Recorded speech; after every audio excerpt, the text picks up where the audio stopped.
하나님은 말씀하셨습니다. 땅의 모든 끝이 여호와를 기억하고 돌아오며 모든 나라의 모든 족속이 주의 앞에 예배하리니 나라는 여호와의 것이요 여호와는 모든 나라의 주제심이로다 하셨습니다.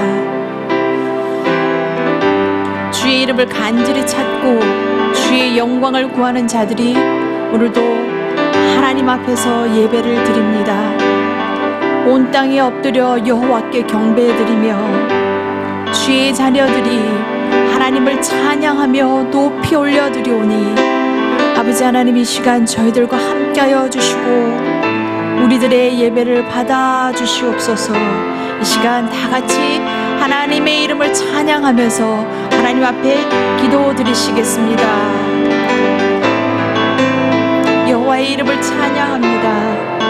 만유의 주제가 되시며 홀로 영광 받으실 하나님께 존귀와 경배를 올려드립니다.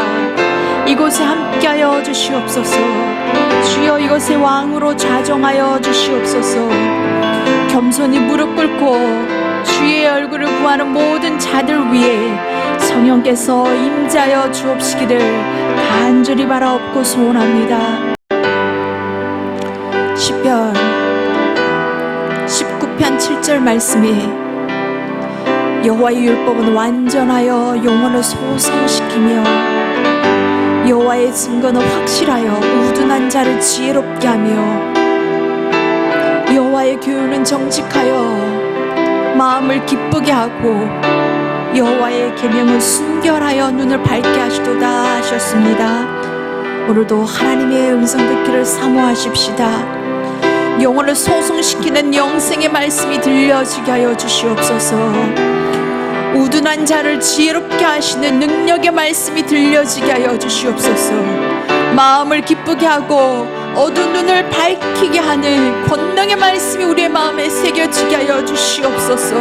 이 시간 말씀을 사모하시면서 간절한 마음으로 기도하시겠습니다. 아버지여, 살아있고 능력이 있는 말씀, 능력의 말씀으로 말미암아 우리의 영혼을 소성시켜 주시옵소서. 죽었던 자가 살아나게 하여 주시옵소서. 마른 뼈가 하나님의 말씀으로 인하여서 살아났듯이 하나님이여, 우리의 영혼이 말씀을 들음으로 말미암아 살아나게 하여 주시옵소서. 말씀을 들음으로 말미암아 이 땅에 하나님의 군대로 서게 하여 주옵시기를 간절히 바랍고 소원합니다. 성령 하나님, 우리 눈을 밝게 하시어 하나님의 비밀을 바라보게 하여 주시옵시고 성령 하나님 듣게 하여 주시옵시고 깨달아 알게 하여 주시옵소서. 다시 한번 성령의 지혜와 계시의 영으로 각자의 심령에 충만함으로 기름 부어 주시옵소서. 하나님의 비밀이 이 땅의 각자의 심령 가운데 새겨질 수 있도록 하나님이여 역사하여 주시옵소서. 하나님의 비밀이 이 땅 가운데 선포되어질 때에 하나님이여, 주의 영혼들이 살아나는 자들이 되게 하여 주시옵시고 깨어나는 자들이 되게 하여 주시옵시고 하나님의 백성으로 다시 한번 하나님 앞에 거룩하게 쓰임받을 수 있도록 성령께서 역사하여 주옵시기를 간절히 바랍고 소원합니다. 이 시간 예배드리는 모든 처소들을 축복하시면서 기도하시겠습니다. 하나님, 지금 이 시간 예배 처소로 나오신 모든 주의 자녀들을 축복하여 주시옵소서. 복에 복이 되게 하여 주시고 하나님의 은총이 각자의 처소 위에 임재하여 주옵시기를 간절히 바랍고 소원합니다. 우리의 감정과 환경들을 내려놓고 오직 믿음으로 아버지 앞으로 나아가게 하여 주시옵소서. 예수 그리스도가 우리 왕이 되시며 예수 그리스도가 우리의 구주 되심을 고백합니다. 성령 하나님, 우리의 심령 가운데 주님이 주시는 기쁨과 평강이 넘치게 하여 주시옵소서. 오늘도 우리 예배를 받아주시고 찬양과 기도와 말씀 가운데 하나님의 충만한 임재로 하나님의 영광으로 채워주시옵소서. 감사드렸고 이 모든 말씀 우리 주 예수 그리스도의 이름으로 간절히 기도드리옵나이다. 아멘.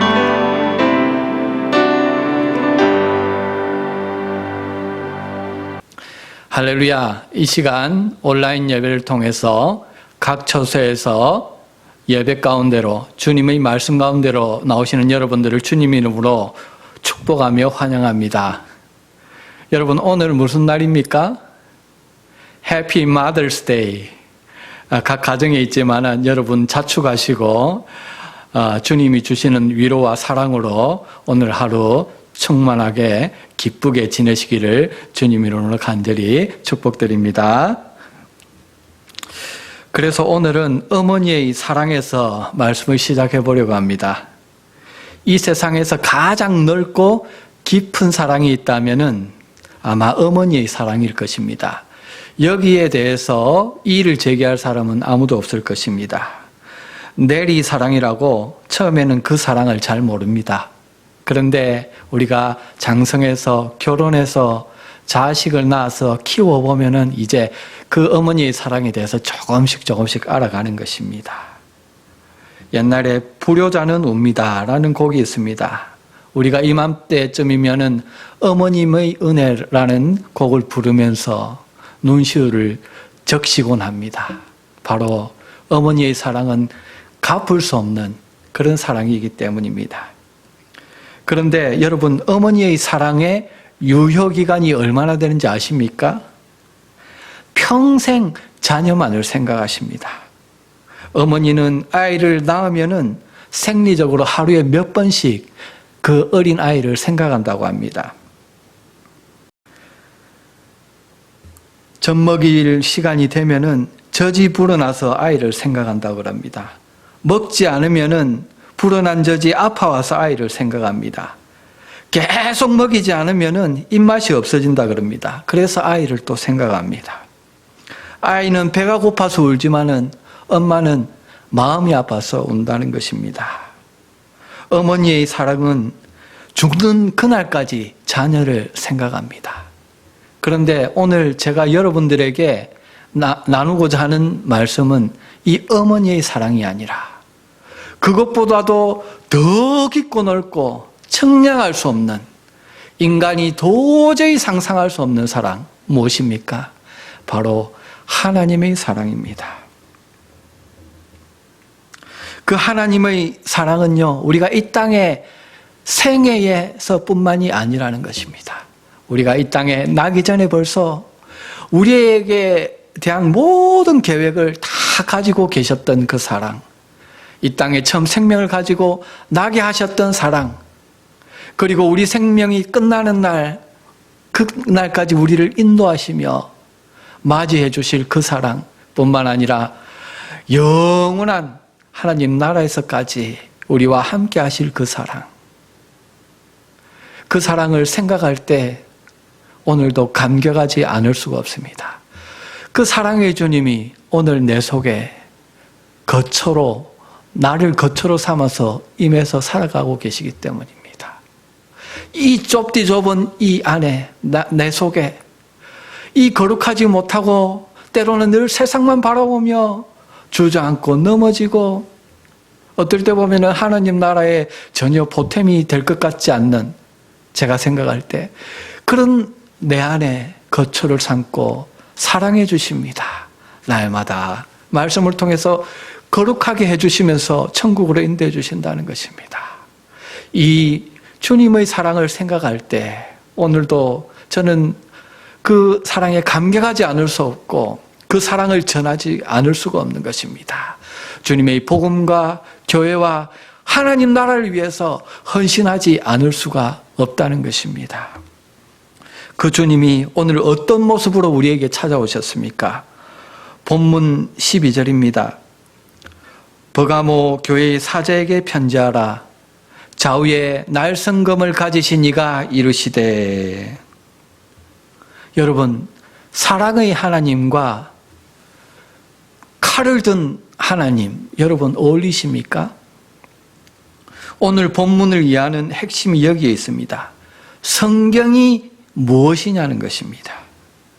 요한계시록 첫 시간에 나누었듯이 성경은 하나님의 자기 계시입니다. 하나님은 성경을 통해서 어디에도 알 수 없는 하나님에 대해서 알려주십니다. 왜 알려주십니까? 그 하나님을 만나라는 것입니다. 만나야 생명이 있기 때문에 알려주시는 것입니다. 그런데 그 하나님의 어떤 면을 성경에서 말씀하시느냐? 바로 하나님의 성품, 그리고 하나님의 계획, 하나님의 사역, 일을 성경을 통해서 알려주십니다. 그 중에 가장 포괄적인 것이 바로 하나님의 성품입니다. 하나님의 성품이 하나님의 계획 가운데 담겨져 있고 하나님의 성품이 하나님이 하시는 일 가운데 드러나기 때문입니다. 그런데 하나님의 성품이 무엇이냐? 하나님은 사랑이시라.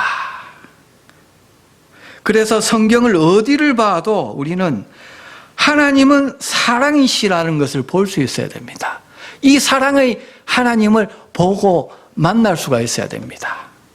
성경을 보고 이 사랑의 하나님을 보지 못하고 만나지 못하는 것은 성경을 잘못 읽은 것입니다. 그런데 한 가지 더 잊지 말아야 할 것이 있는데 하나님은 사랑이신데 어떤 사랑이냐는 것입니다. 그냥 맹목적인 사랑이 아니에요. 우리 인간이 생각하는 그런 이 세상 개념의 사랑이 아니라는 것입니다. 거룩하신 사랑이십니다. 흠도 없고 점도 없는 퓨어한 사랑, 깨끗한 사랑, 성결한 사랑, 그 거룩한 사랑이 바로 하나님이시라는 것입니다. 하나님은 사랑 그 자체이시고 거룩 그 자체이십니다.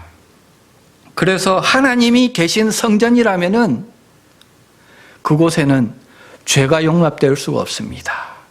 더러움이 용납될 수가 없습니다. 구약에서 그래서 뭐라 그럽니까? 주님이 주신 율법, 특별히 성전, 성막과 관계된 율법에 보면은 거룩하라 그러잖아요. 거룩에 대한 성결 예법이 얼마나 구구절절히 나옵니까? 하나님, 거룩하신 하나님이 거하시는 성소이고 성막이고 성전이기 때문에 하나님은 죄와 함께 하실 수 없는 거룩함 그 자체이기 때문에 그렇게 거룩을 강조하는 것입니다. 여러분, 오늘 우리가 예수 그리스도의 보혈로 거룩하게 되어진 하나님의 새 성전이라면은 하나님이 우리 안에 거룩한 처소를 삼으시고 거하고 계시다면은 우리 안에 죄가 있을 수 없는 것입니다. 죄를 용납할 수 없다는 것입니다. 그래서 주님은 늘 뭘 가지고 임하십니까? 칼을 가지고 임하세요. 오늘 버가모 교회에도 그렇게 오셨습니다. 버가모라는 말은 세 가지 뜻이 있습니다. 전부 영적인 상태를 의미하고 있는데 높은 성체라는 뜻이 있습니다. 에베소에서 약 40마일 정도 올라가면은 에게를 통해서 올라가면은 지난번에 아름다운 항구 도시인 뭐가 나왔습니까? 서머나가 나왔죠. 거기서 40마일 정도 더 올라가면은 아주 웅장한 카이커스 계곡이 펼쳐집니다. 아주 절경입니다. 그런데 그 위에 무엇이 있느냐? 높게 세워진 성체가 하나 보이는데 그곳이 바로 버가모라는 도시였습니다. 아주 멋있는 해안가에 높이 세워진 그런 도시였습니다. 해발 약 400m 그리고 1300피트에 세워진 높은 성체입니다. 지방의 세금을 거두는 곳으로 정치와 경제의 중심지였습니다. 그리고 두 번째로 버가모라는 것은 옛날에는 종이를 양피지로 썼죠. 그래서 신약 성경도 이 양피지에 기록되어졌습니다. 그런데 양피지가 펄치먼트잖아요. 펄치먼에서 펄카몬이라는 말이 나왔습니다. 그래서 이 곳은 학문과 문화의 중심지였습니다. 세 번째로 버가모는 이중 결혼이라는 뜻이 있습니다.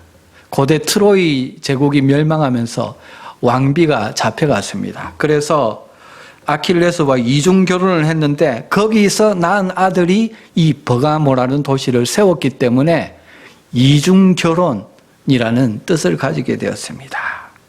그런데 버가모라는 높은 성체 위에 세워진 이 도시에는 뭐가 있었느냐? 로마 황제 신전이 있었고 그리고 제우스 제단이 있었습니다. 그런데 이 신전에서 희생을 태우는 연기가 났는데 24시간 꺼지지 않았다는 것입니다. 24시간 그 우상 제물이 타는 연기와 냄새가 온 도시에 퍼져서 그 냄새를 마시면서 살았다는 것입니다. 그리고 제우스 신전 보시듯이 그 중심에, 삶의 중심에 크게 지금 펼쳐져 있지 않습니까? 인구가 거의 그 당시에 20만이 육박하는 대도시였습니다. 책과 학문과 문화가 번성했고 아시아의 돈이 거의 다 모였고 효율적인 로마 행정을 하는 그런 대도시였습니다. 그곳이 바로 버가모였습니다. 겉으로 보면 살기가 얼마나 좋았습니까? 그래서 사람들이 많이 몰려들었어요. 그런데 종교적으로 더러웠고 성적으로 음란했고 도덕적으로 타락한 도시였습니다. 하나님이 더 이상 참을 수 없을 정도로 소돔과 고모라와 같이 그 도시가 타락해 있었다는 것입니다. 그런데 이런 곳에 뭐가 세워져 있었습니까? 버가모 교회가 세워져 있었습니다. 여러분, 이런 무드 속에 세워진 버가모 교회 한번 상상해 보십시오. 어떤 일이 일어났겠습니까? 우리가 보지 않아도 우리가 이해할 수가 있는 것입니다. 자연이 좋은 세상 따라서 이중적인 신앙생활을 하는 그런 사람들이 생겨났을 거라는 것입니다. 이런 버가모 교회 주님이 오늘 칼을 들고 나타나셨다는 것입니다. 그런데요, 13절에 보니까 주님은 이런 교회에 나타나셨으면서도 처음에 어떤 말씀하십니까? 사랑과 위로의 말씀, 칭찬의 말씀을 하십니다. 행여나 다칠까 봐. 우리가 에베소 교회 그리고 서문화 교회에서 보았듯이 동일하지 않습니까? 우리 주님의 그 잠잠한 사랑, 죄인을 돌아보시고 구원으로 이끄시기 위해서 오래 참으시는 그 사랑, 측량할 수가 없습니다. 이렇게 죄 많은 우리까지도 존중해 주시고 아껴주시고 사랑해 주시는 주님, 그 주님을 오늘도 생각할 때 감격하지 않을 수 없고 그 주님께 나의 사랑을 드리지 않을 수가 없고 그 주님을 증거하지 않을 수가 없다는 것입니다. 뭐라고 하십니까? 주님은 아신다. I know where you dwell. 네가 거하는 곳을 안다. 주님은 우리가 어디서 어떤 형편에 거해서 살아가는지 다 아십니다. 주님은 우리가 아무리 어두운 곳에서 오른손이 하는 것을 왼손이 모르게 할지라도 주님께 드리는 헌신, 복음을 위해서 살아가는 헌신과 주님께 드리는 사랑을 다 알고 보고 계시다는 것입니다. 여러분, 사람은 몰라줘도 이 주님 바라보고 오늘 이 하루도, 오늘 이 한 주간도 주님께 우리의 사랑을 드리며 복음과 하나님 나라를 위해서 헌신하는 저와 여러분 되시기를 주님 이름으로 간절히 축복드립니다. 그런데 12절에 이제 주님께서는 이렇게 사랑과 위로의 말씀을 하시고 난 후에 말씀을 하십니다. 좌우에 나리 성검을 가지신 이가 이르시되 말씀하십니다. 여기서 날이 섰다는 것은 무엇입니까? 이미 사용할 준비가 끝났다는 것입니다. 어떤 사람은 주님이 왜 이 죄악된 이 말세에 빨리 재림하지 않으신가 말씀합니다. 여러분, 주님의 칼은 이미 날이 서 있어요. 언제 오셔도 이상하지 않습니다. 그런데 참으시잖아요. 죄인 하나라도 멸망당하는 것을 원치 아니하시는 그 주님의 사랑, 오래 참으시는 사랑, 우리는 이해할 수 없습니다. 우리는 참을 수 없습니다. 주님은 참으신다는 거예요.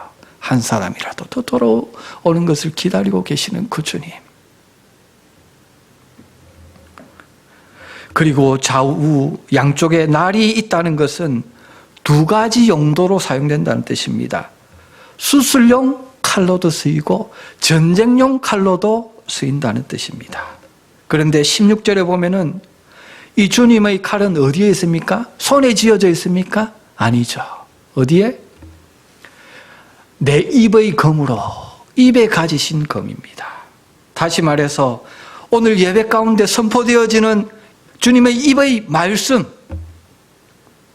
이 말씀이 어떤 자에게는 수술용 칼이 되어서 지금 죽어가고 있는, 감염되어서 썩어져 가고 있는 그 환부를 도려내어서 회복시키시고 살려주시는 생명의 말씀이 되는가 하면은, 어떤 자에게는, 회개치 않는 자에게는, 말씀을 듣지 않는 자에게는 심판의 칼로 임한다는 것입니다.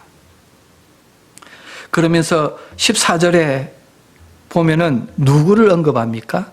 구약에 놓은 발람 선지자를 언급합니다. 다시 말해서 구약 발람 선지자의 이야기에 나왔던 두 번 나타났던 그 칼을 가서 보라는 것입니다. 이 칼이 어떻게 작용하는지, 양날의 검이 어떻게 작용하는지를 보라는 것입니다.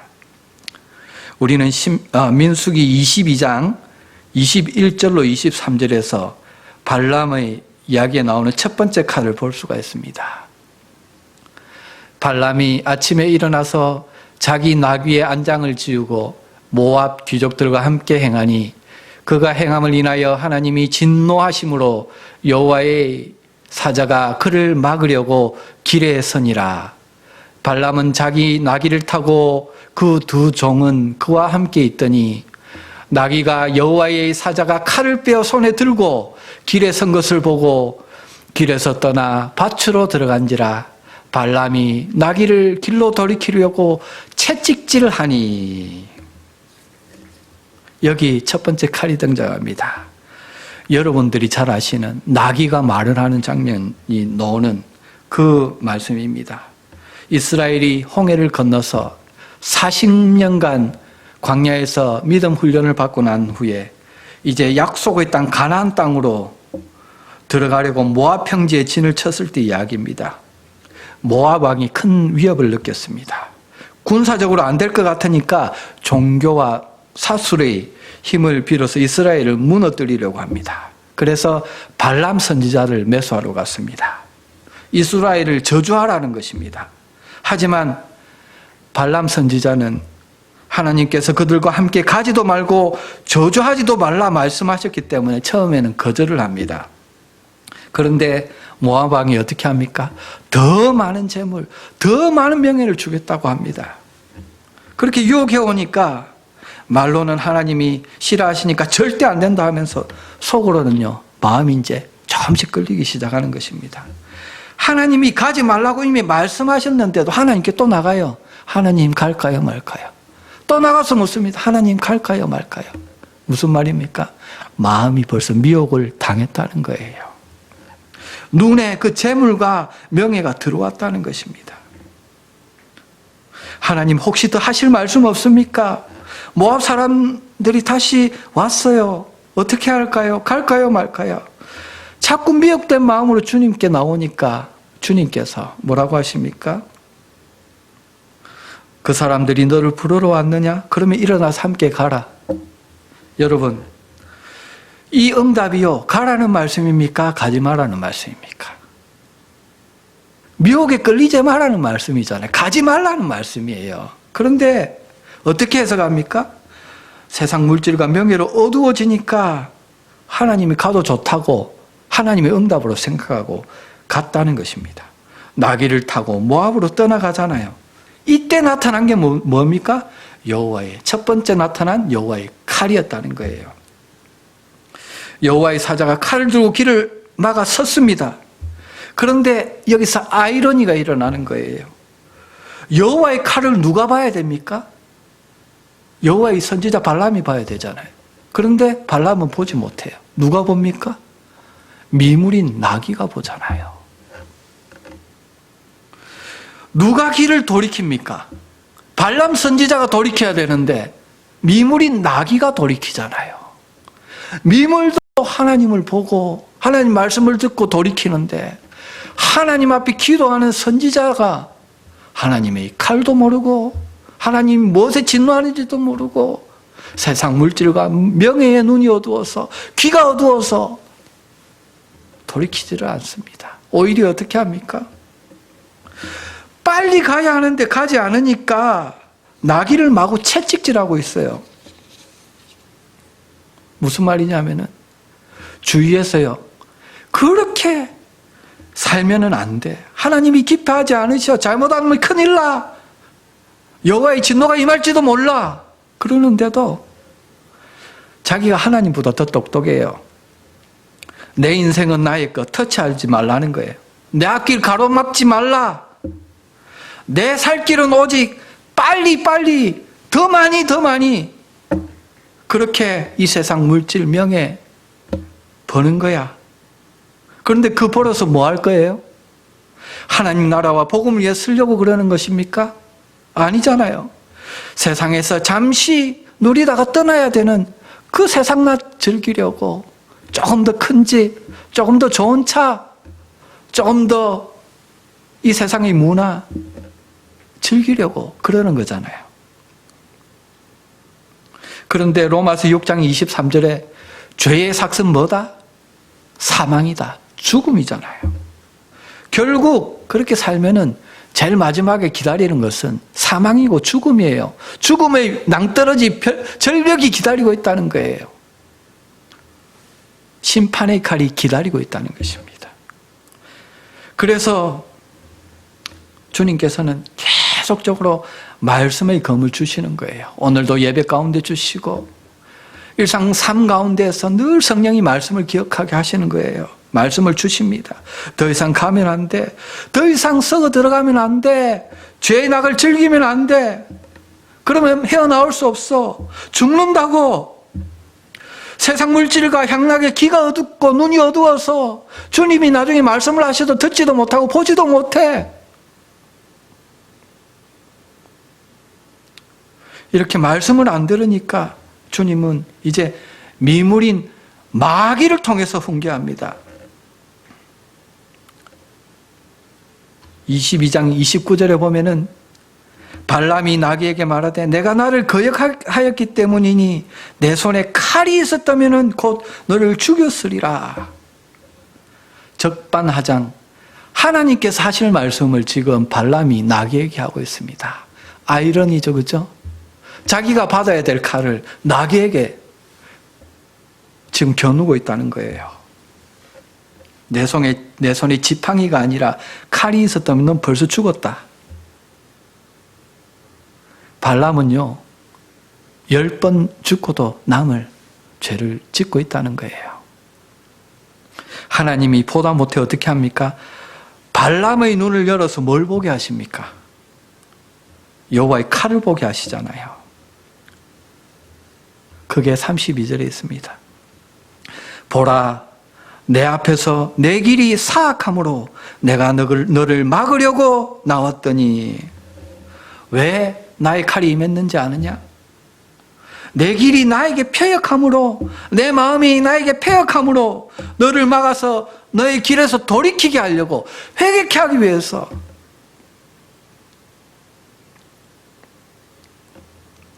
그래서 내가 칼을 들고 왔다 말씀합니다. 여기 처음 나온 칼이 뭡니까?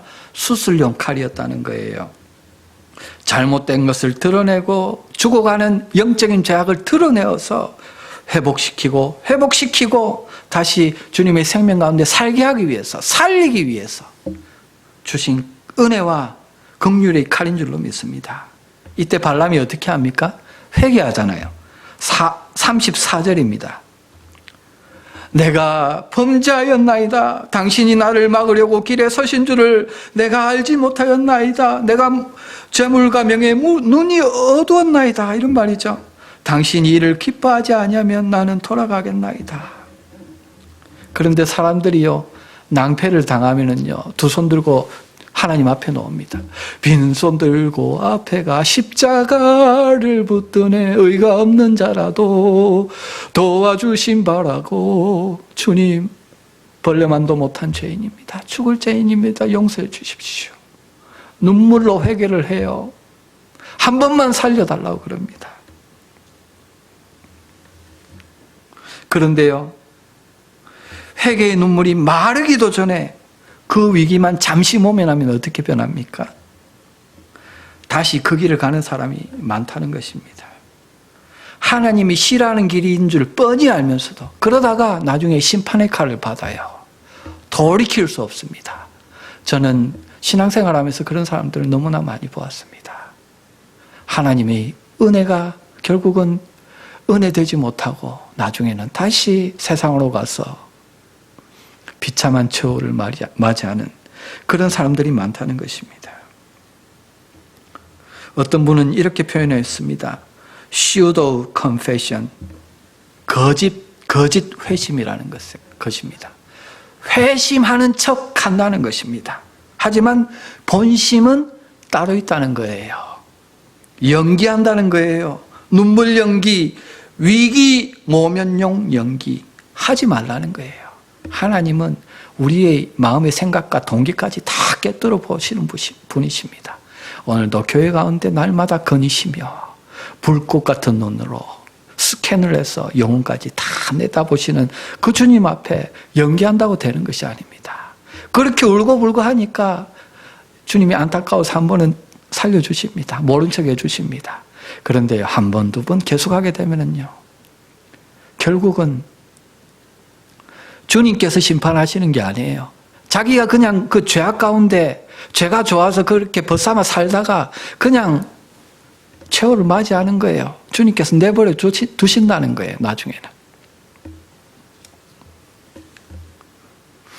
여기 발람을 보면요, 하나님 내가 범죄했습니다. 몰랐습니다. 하나님이 싫어하는 일을 앞으로 절대로 안 하겠습니다. 그러고는 어떻게 합니까? 하나님이 가기는 가되 내가 이르는 말만 해라. 이스라엘만 축복해라. 그렇게 말씀하시죠. 그래서 이스라엘을 표면적으로 3번 축복합니다. 그죠?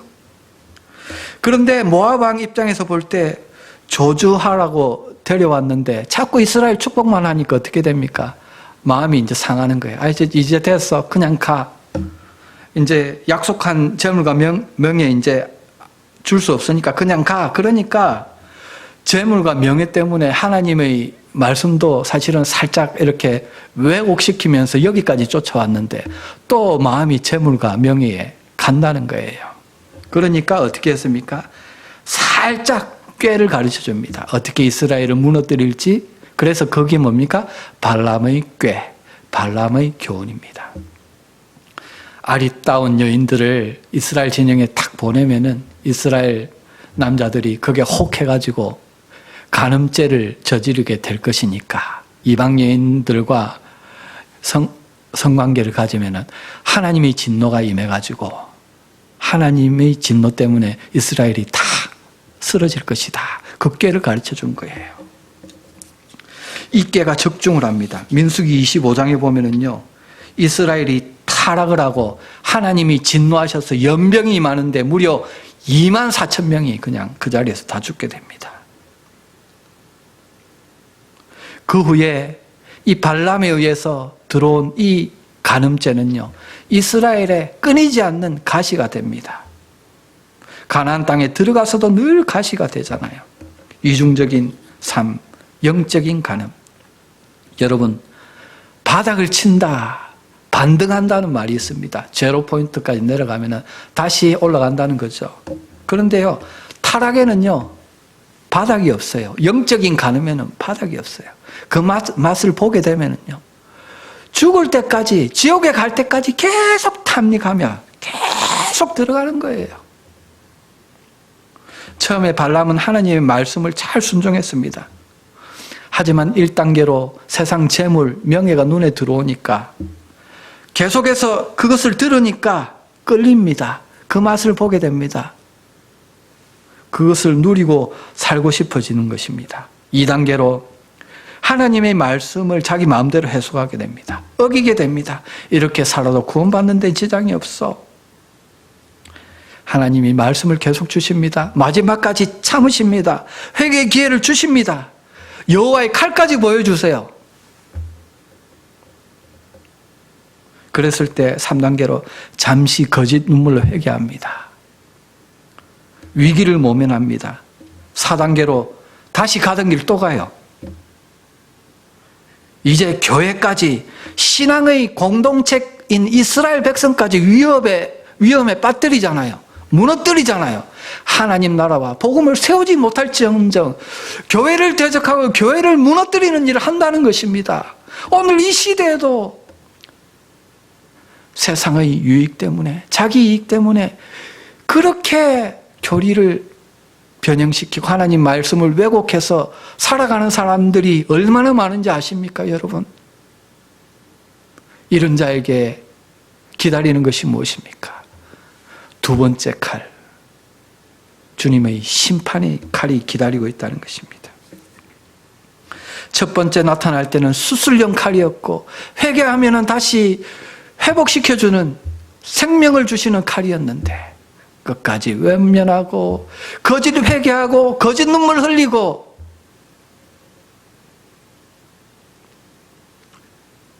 그런 자에게 네가 어디에 사느냐는 거예요. 네 정체가 무엇이냐는 겁니다. 너의 실상이 뭐냐는 거예요. 죄악이잖아요. 하나님의 새 생명이 아니잖아요. 옛사람이잖아요.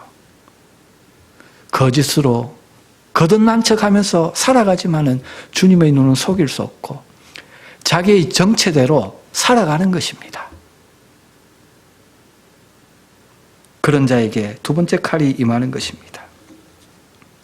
민수기 31장 7절 8절에서 그들이 여호와께서 모세에게 명하신 대로 미디안을 쳐서 남자를 다 죽였고 그 죽인 자 외에 미디안의 5 왕을 죽였으니 미디안의 왕들은 에위와 레겜과 수루와 후루와 레바이며 또 부올의 아들 발람을 칼로 죽였더라. 여러분, 발람을 죽인 칼이 무엇입니까? 하나님이 칼을 쓰지도 않으세요. 그냥 죄 때문에 죄악 가운데 있다가 자기끼리 죽고 죽이는 거예요. 비참하게 말로가 이렇게 되는 것입니다. 하나님 앞에 살았으면서도 말씀을 들었으면서도 그 말씀을 가지고 다른 사람을 축복하는 위치에까지 있었으면서도 결국은 끝까지 회개하지 않으니까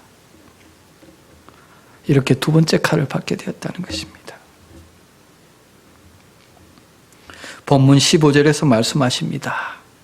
이와 같이 내게도 니골라당의 교훈을 지키는 자들이 있도다. 14절에 발람의 교훈을 니골라당의 교훈, 지난번에 살펴본 니골라당, 도덕 폐기론자의 교훈과 같은 위치에 놓고 지금 말씀하십니다. 같다는 것입니다. 둘 다 성경을 너무 잘 알던 사람들이었습니다. 그런데 하나님도 섬겼지만 세상도 섬기던 사람들이었습니다.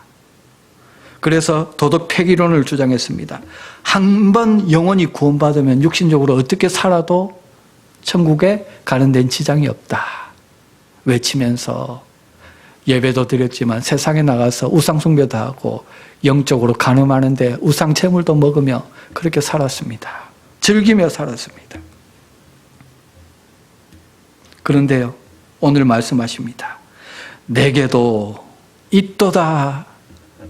주님 말씀하세요. 저와 여러분들에게. 때로는요, 육신이 연약하기 때문에 저에게도 이런 마음이 들 때가 있어요. 세상을 바라보면서 왜 하나님께서 이렇게 믿음으로 살려고 하는데 힘들게 하시지? 물질과 재물, 명예 주시면은 하나님 나라 복음을 위해 사용할 건데 왜 나에게는 허락하지 않아 하실지. 그런데요, 우리가 우리 자신을 보는 것보다 주님이 우리 자신을 더 잘 아세요. 믿으십니까?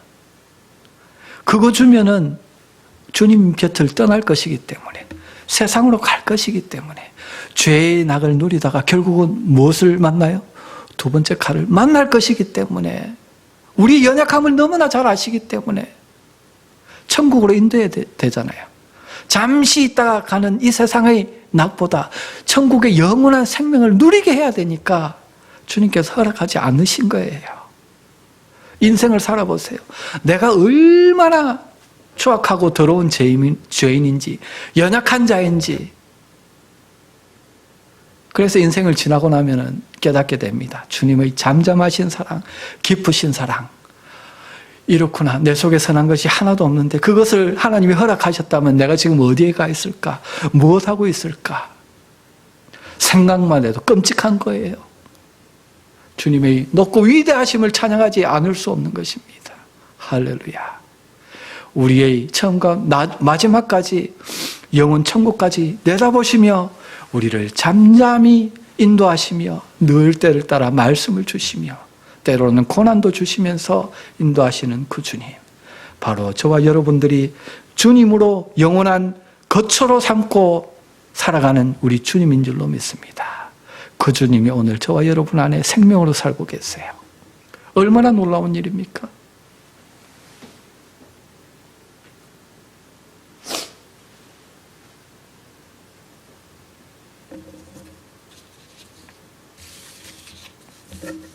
여러분, 16절에 회개하라 주님 말씀하세요. 회개하라는 말씀이 무엇입니까? 두 번째 칼이 오기 전에 빨리 돌이키라는 뜻이에요. 지금 당장 돌이키라는 거예요. 지금 말씀 떨어질 때, 하나님이 능력 줄 때, 돌이킬 수 있는 힘과 능력 줄 때 빨리 마음 바꾸고 지금 돌이키라는 거예요. 지금부터 그렇게 살라는 거예요. 그렇지 않으면 돌이킬 수 없다. 지난번에 함께 나누었죠? 죄의 전파력을 무시하지 말라는 거예요. 발람의 경우를 보라는 것입니다. 그런 죄악이 내 마음속에 들어왔을 때, 거하지 않게 들어왔을 때 빨리 말씀의 검으로 잘라내고 수술해내라는 거예요. 도려내라는 거예요. 그렇지 않으면 여러분, 코로나 바이러스의 변종이요, 그 전파력이 얼마나 빠른 것들이 나타나는지 말로 할 수 없다는 거예요. 그런데 죄의 전파력은요, 이것을 능가합니다. 그냥 방치하면은요, 나중에는 걷잡을 수 없어요. 두 번째 칼이 뻔히 오는 걸 알면서도 어떻게 할 수가 없다는 거예요. 그래서 말씀을 하시는 것입니다. 들어올 때 바로 잘라내라는 거예요. 그러면서 잘라내지 않는 자, 회개하지 않는 자에게는 심판의 칼이 임한다는 것입니다. 하지만 본문 17절에서 이기는 자, 회개하는 자에게는 주시는 약속이 있어요. 이 세상에서 뿐만 아니라 이 우리 믿음의 경주, 영적 전쟁을 마쳤을 때 주님 앞에 서는 그날에 주시는 예비된 선물과 상급이 기다리고 있다는 것입니다. 무엇입니까? 감추어진 만나, 그리고 흰돌을 주시겠다 말씀합니다. 감추어진 만나를 주십니다. 감추어져 있어요. 다른 사람들은 모르는 만나, 주님과 나만 알 수 있는, 주님이 나에게만 주시는, 나를 위해서 예비하신 만나, 그것이 무엇일까요? 흰돌을 주신대요. 그 위에 새 이름 기록된 것이 있는데 받는 자만이 안다는 거예요. 다시 말해서 각 사람에게, 개인에게 주시는 거예요. 그 받는 자만 아는, 받는 자와 주님만 알 수 있는 개인적인 선물, 다시 말해서 우리 영적인 신랑이신 주님과 영적인 신부인 교회, 거룩한 교회, 정결한 교회, 이 땅에서 주님의 복음과 말씀으로 정결하게 순결을 지키며 영적인 전쟁에서 승리한 교회, 그 신부가 천국 혼인잔치에 임했을 때에 그 혼인잔치에서 받을 영적인 예물, 선물입니다. 사랑의 증표입니다. 저는 그 소망, 그 선물을 기대합니다. 도대체 나에게 이 땅에 있을 때도 십자가에서 생명까지 주신 그 주님께서 나를 위해 예비하신 그 영원한 선물은 무엇일까? 분명히 주님이 주셨을 때 안다 그랬는데 그것이 무엇일까? 여러분, 그 주님의 영이 우리에게 성령으로 임하셨습니다. 때로는 어렵고 힘들고 주저앉고 싶을 때에 그 감추었던 만나, 그 주님과 나만 알 수 있는 그 사랑의 애칭, 새 이름, 그것을 한 번씩 흘깃 보여주어서 그 소망을 향해서 다시 힘을 내서 달려가는 그런 은혜가 저와 여러분에게 있기를 주님 이름으로 간절히 축복드립니다. 여러분, 죄악된 이 세상에서 승리하는 비결이 어디에 있겠습니까?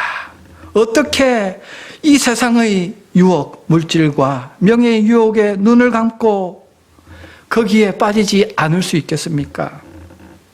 이 주님의 음성을 듣는 길밖에 없습니다. 이 주님을 만나는 길밖에는 없습니다. 그 사랑의 주님을 만나면은요, 나에게 새 생명이 임해요. 나의 영적인 눈이 띄어집니다. 세상의 덧없음을 알게 됩니다. 주님 안에 있는 그 놀라운 사랑과 부요와 영생을 보게 된다는 것입니다. 고린도후서 5장 17절에 말씀합니다. 그런즉 누구든지 그리스도 안에 있으면 새로운 피조물이라. 이전 것은 지나갔으니 보라 새 것이 되었도다. 할렐루야. 옛사람의 죽음을 선포하게 된다는 것입니다. 나는 새 생명임을, 예수 안에서 새로 태어난 새 생명임을 선포하게 되는 것입니다. 여러분, 주님 잘못했습니다. 내 안에 주님이 안 계시고 새 생명이 내 안에 창조되지 않았는데도 의지적으로 내 힘과 능력으로 아무리 울고불고 한다고 되는 게 아니에요. 내가 예수 안에서 십자가의 보혈로 새로 태어난 새 생명이라야만 새 생명 가운데 살 수 있는 거예요. 왜냐하면 생명 되신 성령께서 내 안에 계시기 때문에, 생명의 말씀을 들려주시고 날마다 새로운 힘과 능력을 공급해 주시기 때문에 승리할 수 있고 세상에 눈 감을 수 있는 것이지, 새 생명이 아니고 옛사람 가운데 여전히 살고 있으면서도 새 생명인지를 착각하고 살아가는 자, 절대로 세상에 눈 감고 하나님 나라와 복음을 위해서 새 생명 가운데 살 수 없다는 거예요. 그게 복음입니다. 여러분, 우리가 새 생명을 받았어도요, 하나님이 선하신 계획과 목적 가운데 옛사람도, 옛생명도 여기 두셨어요. 그래서 이 옛사람이 나를 아프게 하잖아요. 늘 가시잖아요. 나를 넘어지게 하잖아요. 이 옛사람은요, 죄의 맛을 압니다. 죄의 쾌락을 경험해 봤어요. 그 죄에 대한 즐거움, 그 기억이 나의 옛사람 안에 있어요. 그래서요, 여러분, 우리가 새 생명임을 날마다 말씀 가운데 나의 정체성을 다시금 되새기고 새 생명임을 주장하지 않으면요, 옛사람 가운데 또 넘어질 수 있어요. 구원받은 새 생명이 있지만은 또 옛사람의 죄의 종이 되어서 죄의 지배를 받을 수 있어요. 하지만은 여러분, 새 생명을 가진 자는요, 죄에 잠시 넘어질 수 있지만은 죄에 거하지는 않아요. 죄에서 일어섭니다. 왜? 거룩한 주님, 생명 되시는 주님 우리 안에 사시잖아요. 그 거룩한 주님을 맛보아 아는 자는요, 더 이상 죄의 쾌락을 맛보고 그게 거하지 않습니다. 잠시 넘어질 수는 있어요. 하지만 새 생명은 주님의 거룩을 더 사모하고 기뻐합니다. 주님의 사랑을 더 사모해요. 저 천국을 사모해요. 그래서 교회를 위해서 헌신하고 복음을 위해서 살아갑니다. 일시적인 낙을 no way, no, 거절하게 된다는 것입니다. 그렇게 나의 충성된 증인 안디바는 끝까지 나에게 신실한 믿음을 보이고 믿음을 저버리지 않았다. 너희들도 그렇게 끝까지 믿음을 저버리지 않았다. 내가 안다. 네가 어디에 사는지 안다. 주님 말씀하십니다. 무슨 말씀이십니까? I know where you dwell. 네가 dwelling하는 dwelling place가 어디인지 안다. 여기에는 영적인 깊은 뜻이 있어요. 우리가 실제로 dwelling하는 place가 어디라는 거예요? 새 생명이잖아요. 예수 안에. 예수님이 나의 새로운 거처예요. 영원한 거처예요. 나에게 기쁨을 주고 소망을 주고 거룩함을 주는 dwelling place. 우리가 주님의 거룩한 성전이라는 것입니다. 그것을 아는 자는요, 절대 더러운 가운데 살아가지 않습니다. 죄악 가운데 살아가지 않아요. 주님의 거룩하심을 사모합니다. 늘 거룩함을 다시금 경주하고 경건의 연습을 하면서 내 안에 생명으로 사시는 주님, 그 성품, 사랑을 드러내고 그 거룩을 드러내며 내가 있는 그곳에 하나님 나라를 이루어 살아가는 거예요. 그래서요, 하나님 나라의 그 베이스는 무엇입니까? 사랑이에요. 자신까지 내어주는 사랑이에요. 그리고 거룩이에요. 정결한, 흠도 없고 점도 없는 하나님과 같은 거룩함, 순결함, 정결함. 그게 바로 교회의 기본 두 기초석이라는 것입니다. 여러분, 이 사랑과 거룩 위에 이 주님의 몸된 교회를 세워가지 않겠습니까? 우리의 죄된 성품이 아닌, 나의 못된 성품이 아닌 내 안에 생명으로 사시는 주님의 사랑으로 주님의 거룩함을 날마다 말씀 가운데 드러내며 이 땅에 천국을 확정하며 주님의 몸된 교회를 섬기며 살아가는, 주님 안에 거처를 삼고 살아가는 저와 여러분 되시기를 주님 이름으로 간절히 축복드립니다.